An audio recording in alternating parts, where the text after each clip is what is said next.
This is the same presentation, really, just advanced a little bit on what we gave to you 3 years ago.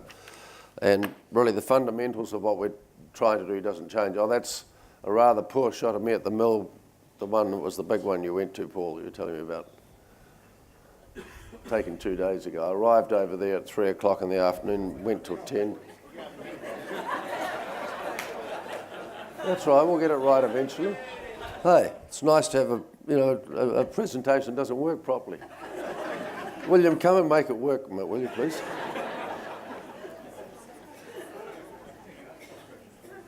There we are. We've heard enough about from Paul about what's happening in China. There's just huge interest over there.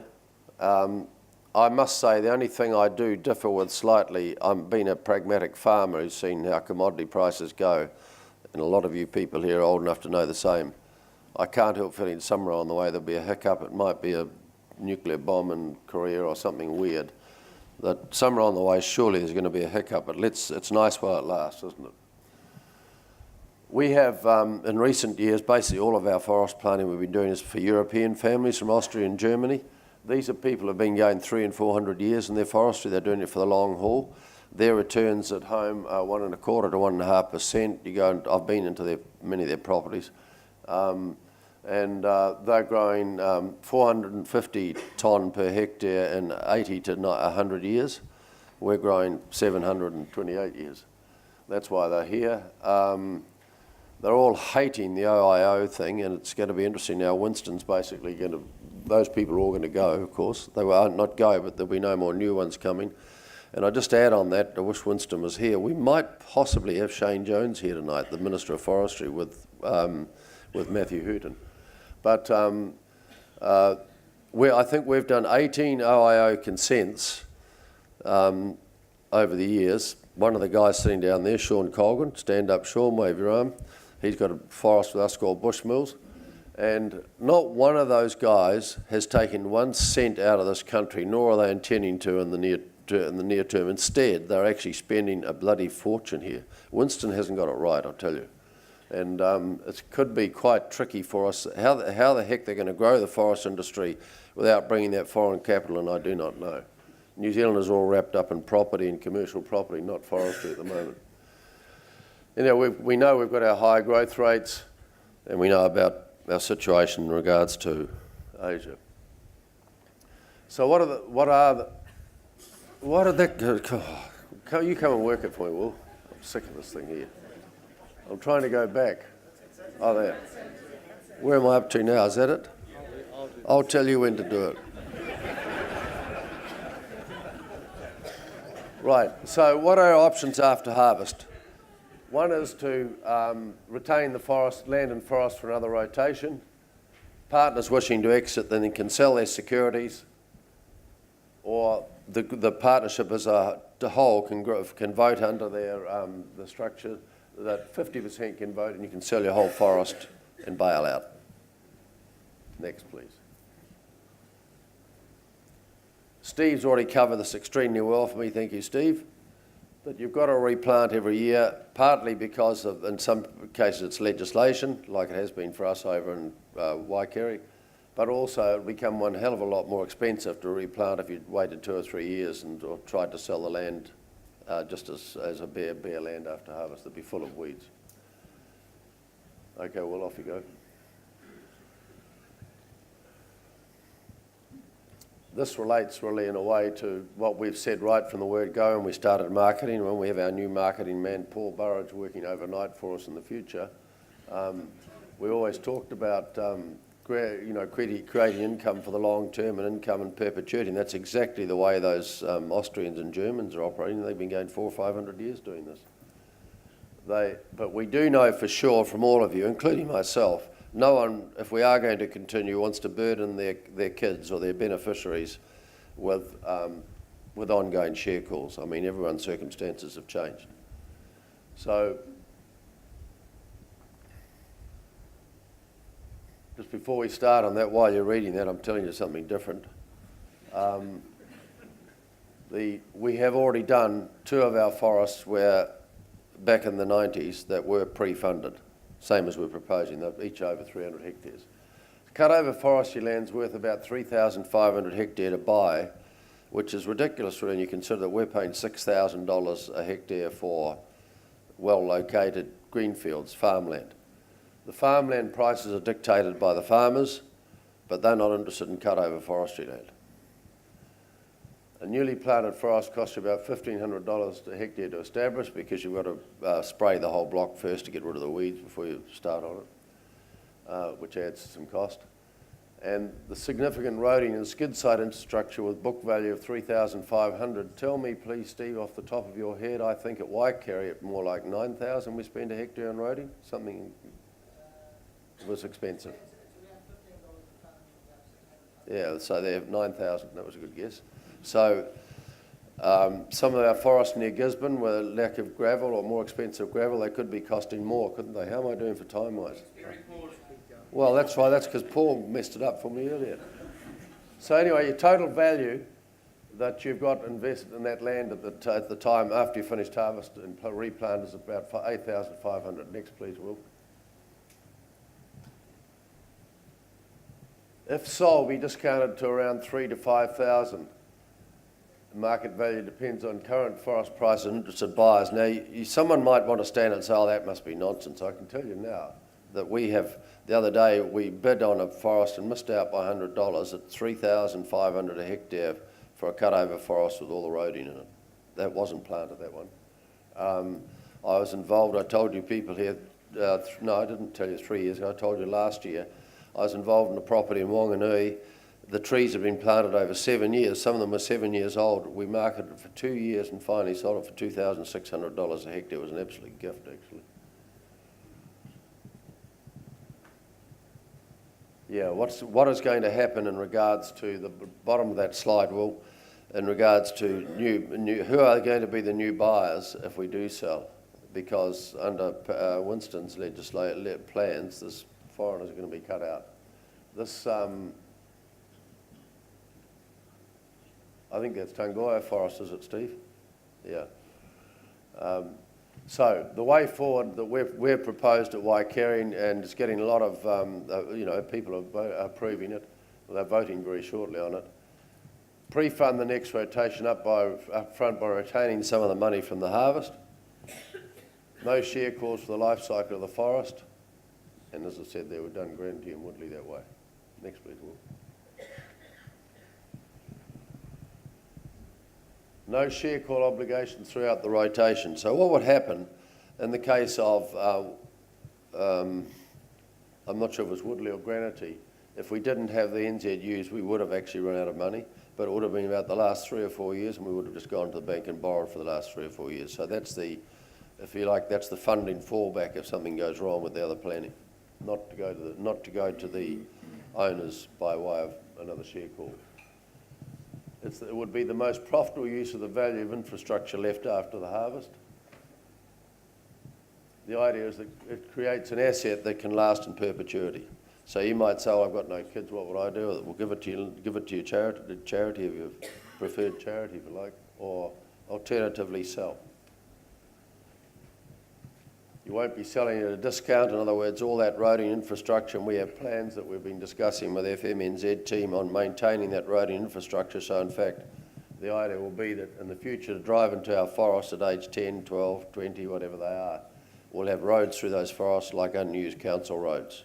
There are ways that other big companies are doing it that's relatively inexpensive, and so that the forest will have a totally different look to it during that second rotation than the first rotation.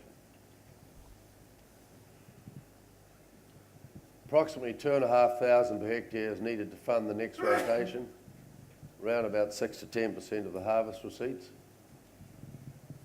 In our case, we have, and I can just give you a little update here, by the way, we voted last year to sell about half of our NZUs just on the, it was really my idea, but others agreed with me, and obviously you all did, that the price had got quite high. Why not take some of the money, bird in the hand's worth two in the bush? You'll be pleased, we had about 3 million NZUs. You'll be pleased to know I've only sold about half of the half, in other words, about 700,000 sold, is that right? So the prices have recently lifted. I think we were talking about doing that at $15 a tonne. Now, what are they? $18.90, almost $19 a tonne. So we're getting the benefit of that even with the first half. So that's been good. Matthew Hooton is coming tonight. Should never blow your own trumpet. Matthew Hooton and I have got all of New Zealand the carbon credits, quite frankly, and you guys who funded it, along with Forest Enterprise and Earns Law. Matthew Hooton is an amazing man, and Paul, I didn't realise you're on FOI exec, get that man involved with you. He's really good. FOI needs to be noticed. Now that we're all paying levies, FOI is actually quite well funded. They've not meant to use it for what? Promotion or something, but the money? Yeah, it's allowed to promote or something, but it'd be very handy for us. NZUs have been a big thing for us. You know, we've got $60 million worth amongst us all, $50 million worth. So that's part of the way we can fund. Many of the forests can be funded partly from the last of the NZU sales and to make up a total of 2,500 hectares need to be retained. And then the funds will be held in bank term deposits, just the same as we have with Woodley and Granity for all the last few years. Yes, please. So we did a feasibility for Waikeri, and we paid Olsen's to check our feasibility $9,000 odd, but we thought we should get an independent view, and they agreed with what we'd used, the figures we'd used. Obviously they couldn't disagree because they were the figures that we'd actually been achieving, that Steve and Co had achieved on harvesting, etc. And as I mentioned to you before, the plan would be that we'd maintain the roading infrastructure that was in the forest.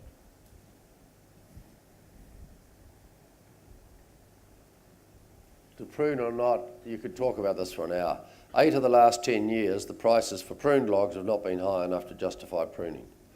Our new European investors that have come in over the last 6 or 8 years are all pruning about half their forest, Steve? About half their forest, because I'm quite strongly of the opinion that actually what's going to happen when this big rush of pruned forest comes to an end, don't forget we've pruned everything, and so has everybody else during the 90s. There's going to be huge demand for pruned wood and nobody to supply it. It's going to have a real premium, but it's a big cost earlier on. And for us to pre-fund our forests going forward, I think obviously everyone wants to get as much as they can for as little as they can. The idea of pruning is probably too expensive for us to justify on anything other than a fairly small scale. The yields are expected to increase by 10 to 15% in unpruned forest, and you can nod the other way if you think I'm wrong here, Mike, but as I gather from what I've read, Mike's a forest consultant who's with us. You read all sorts of different figures. 80 to 120 tonne more you're going to get out of a framing grade forest. That's because you grow more. You plant the same number of stems, but you carry about 420 through rather than 320. Is that right, Steve? Yes. And so the increased yield of A grades compensates for the loss of high value pruned logs. Not a decision that needs to be made right away anyway. It's many years away for all of you people.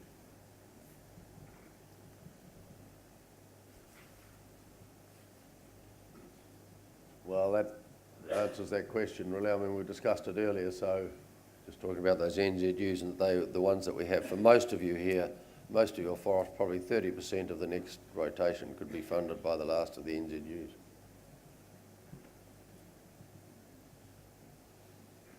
You're telling me to hurry up, but you're not changing the slides quick enough.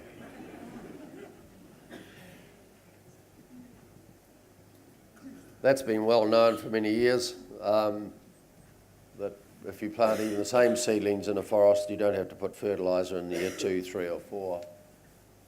The improved tree stocks we're using now, which are control pollinated, so they're saying they produce up to 15% more per tree, don't they, Steve? We went to some of the Kaingara forests, and they showed us some of their improved species that they'd planted. It was unbelievable to see them alongside other species. They were 10 years old, weren't they, Steve? 10-year-old trees, and they used some of this improved genetic stock that we'd be using. The difference in growth was massive, massive, no fertiliser. Pre-funded model forecasts an IRR of 7 to 10%. Yes, one of our forests had forecast to be above 10%. but it will vary from forest to forest, obviously. So you're leaving in $2,500 to get back $30,000 to $50,000 in the future. So even though most of you here may not be there to see the end of the next rotation, I'm planning to be here. But definitely my kids are. I think it's a damn good idea, and if you don't want to do it, that's all right, be able to sell out. And I'm not sure, we mentioned there, William, about the secondary market? Is it coming? It's coming, right, until I've forgotten some of this. Yeah, so if you've got 6 months after the completion of harvest, you'll be called to vote for where you want to go. So if you want out, I think you'll find in most cases there will be enough investors in the forest who want to expand their holding. We've got people in this room that I've been looking at who are keen on buying shares in forests anyway. Our secondary market is quite strong, isn't it, Walt? And there are plenty of people who want to buy. The best time to sell out, if you do decide you're out of here, you've had enough of this, is in fact after that forest has been replanted anyway, because it's the lowest that the value of your asset is going to get in that cycle, and it's the time where therefore more people can consider buying it. Well, that went before I had time to read it, but never mind. I've covered that, I think. There are plenty of buyers. One of the advantages of our group, quite frankly, is that we are well organised in that. We've got 2,500 investors and there are plenty of buyers.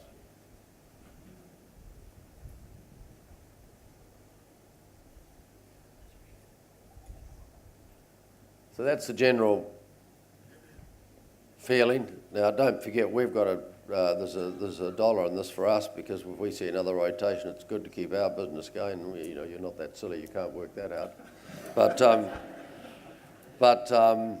nevertheless, I think it's a no-brainer, quite frankly. You're going to be looking at an asset that's got $9,000 or $10,000 worth in it, maybe more in some forests, probably only got a market value of $3,000 or $4,000. We can pre-fund it out of our profits and have no more calls on it.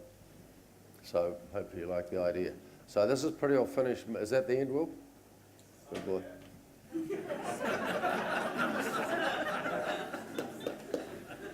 Okay, well, we've seen that. Right, so anyway, look, I'm pretty well done here for today, because Walt's running it down, and then we've got tonight Matthew Hooton. But thank you very much for coming. Been a massive turnout, and great to meet quite a few new people here today who haven't been for 10 or 15 years to our meetings. What's the plan now, Walt? Do you want to say?